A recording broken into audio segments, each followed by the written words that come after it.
বিসমিল্লাহির রহমানির রহিম। নতুন আরও একটি অনার্স দ্বিতীয় বর্ষের নতুন এপিসোডে তোমাদেরকে স্বাগতম। আজকের এপিসোডে আমি অনার্স দ্বিতীয় বর্ষের জন্য সবচেয়ে কমন 5টি রাইট ফর্ম ভার্ব শিখব। আর তোমরা ইচ্ছা করলে কিন্তু এই অনার্স দ্বিতীয় বর্ষের আরও এপিসোড আছে, এই জন্য ন্যাশনাল ইউনিভার্সিটি নামে একটি প্লে লিস্ট আছে। ওই প্লে লিস্ট থেকে তোমরা ইচ্ছা করলে অন্যান্য এপিসোডগুলো দেখে নিতে পারবে, একটু হলে তোমাদের উপকার হবে। যাই হোক, তোমরা দেখে নাও। 1 নম্বর বাক্যটা হচ্ছে he as well as his friends ব্যাকেটে বি সেলফিশ। তোমাদের কিন্তু পরীক্ষায় এই রাইট ফর্ম ভার্বের জন্য পুরো বাক্য লিখতে হবে না, শুধু তোমরা উত্তরটি লিখবে। এ দিয়ে উত্তর, হ্যাঁ, 7টি বাক্য থাকবে, যে কোনো 5টি বাক্য লিখবে। Okay, he as well as his friends ব্যাকেটে বি সেলফিশ। হ্যাঁ, ব্যাকেটে বি আছে বিদায় তোমাকে মনে রাখতে হবে হয় অ্যামিজার নয় ওয়াজওয়ার। এই দুইটি ফর্ম থেকে যে কোনো একটি ফর্ম তোমাকে ইউজ করতে হবে। এবার তুমি লক্ষ্য করো, অ্যামিজার হবে বর্তমান হলে আর ওয়াজওয়ার হবে অতীতে হলে, তাই এখন দেখো হি as well as his friends, তোমাকে মনে রাখতে হবে সাবজেক্ট দেখে ভার্ব হয়। সাবজেক্ট যদি সিঙ্গুলার হয় তাহলে ভার্ব সিঙ্গুলার হয়, সাবজেক্ট যদি প্লুরাল হয় তাহলে ভার্ব প্লুরাল হয়। অ্যাজ ওয়েল এস এর আগে দেখো হি আছে, আর অ্যাজ ওয়েল এস এর পর হিজ ফ্রেন্ডস আছে। হ্যাঁ, তোমাকে মনে রাখতে হবে কোনো সেন্টেন্সের সাবজেক্ট যদি অ্যাজ ওয়েল এস দ্বারা সংযুক্ত থাকে তাহলে ভার্ব বসে অ্যাজ ওয়েল এস এর আগের অংশ থেকে। তাহলে অ্যাজ ওয়েল এস এর আগে হচ্ছে হি, সাবজেক্ট সিঙ্গুলার, আর অ্যাজ ওয়েল এস এর পরে হলো হিজ ফ্রেন্ডস, অনেকগুলো বন্ধু, এটা হচ্ছে প্লুরাল। তাই তোমাকে কি করতে হবে, অ্যাজ ওয়েল এস এর আগের অংশে হি সিঙ্গুলার বিদায় বি ভার্ব হিসাবে এম ইজার থেকে যদি তুমি বর্তমান মনে করো, এম ইজার এম বসানো যাবে না, আর বসানো যাবে না, তোমাকে ব্যবহার করতে হবে ইজ। আর যদি তুমি মনে করে অতীতকালের ভার্ব ব্যবহার করবা তাহলে তোমাকে ব্যবহার করতে হবে ওয়াজ। তাহলে আমরা কি শিখলাম, যে অ্যাজ ওয়েল এস দ্বারা, অফ দ্বারা অথবা অ্যালং উইথ দ্বারা যদি কোনো সেন্টেন্সের সাবজেক্ট জোড়া থাকে, সংযুক্ত থাকে, তাহলে ভার্ব বসবে অ্যাজ ওয়েল এস এর আগের অংশ দেখে। তাহলে অ্যাজ ওয়েল এস এর আগে সাবজেক্ট হি বিদায় আমরা ভার্ব ইউজ করেছি ইজ অথবা ওয়াজ। তারপর বি নাম্বার প্রশ্নটি, আই ব্যাকেটে লিভ হিয়ার ফর 3 ইয়ার্স। আমি লিভ বাস করি হিয়ার এখানে, ফর জন্য, 3 ইয়ার্স বছর, 3 বছর।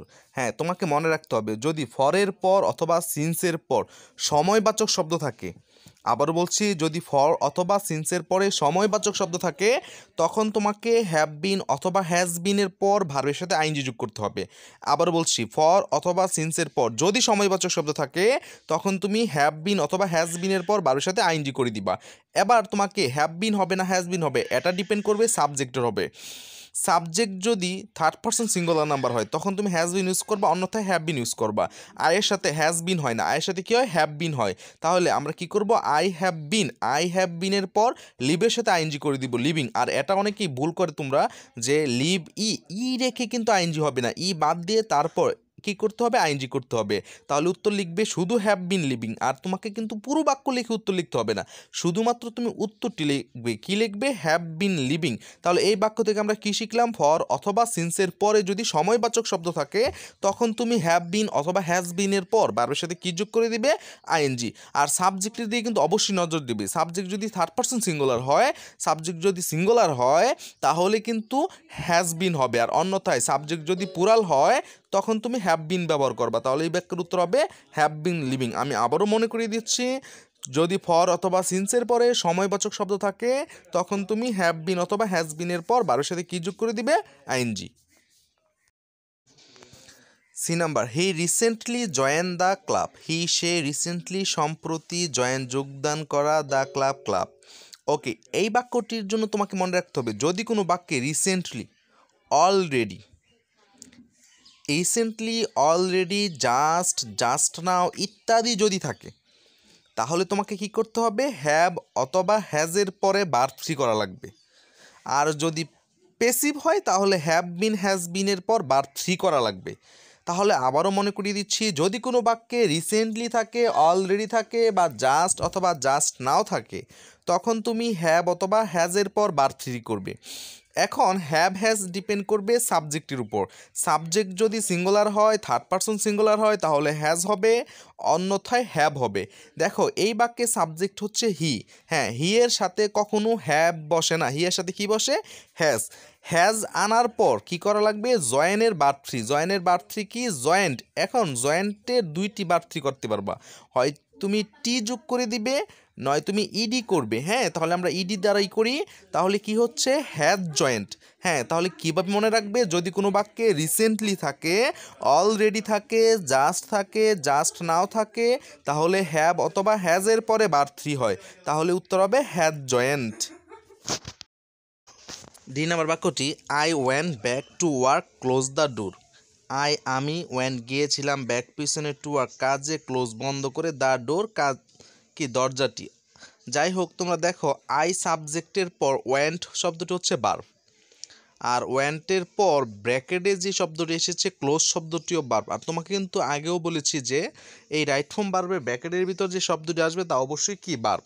তাহলে এই বাক্যটি আমরা কিভাবে মনে রাখবো? ওয়েন শব্দটি ভার্ব, তারপর ক্লোজ শব্দটি ভার্ব। একটি ভার্বের পরে যদি আরেকটি ভার্ব আসে তাহলে তুমি হয় ইনফিনিটিভ 2 প্লাস ভার্ব অন করবা, না হয় ভার্বের সাথে আইএনজি যোগ করবা, জিরান করবা। তাহলে ওয়েন ভার্বের পর আমরা যদি ক্লোজের সাথে আইএনজি করে দেই তাহলে কি হবে? ক্লোজিং। তাহলে এই বাক্যটির উত্তর হবে কি? ক্লোজিং। আবারও বলছি, একটি ভার্বের পর যদি আরেকটি ভার্ব আসে তাহলে পরবর্তী ভার্বের সাথে তুমি কি যোগ করে দিবে? আইএনজি। ঠিক আছে?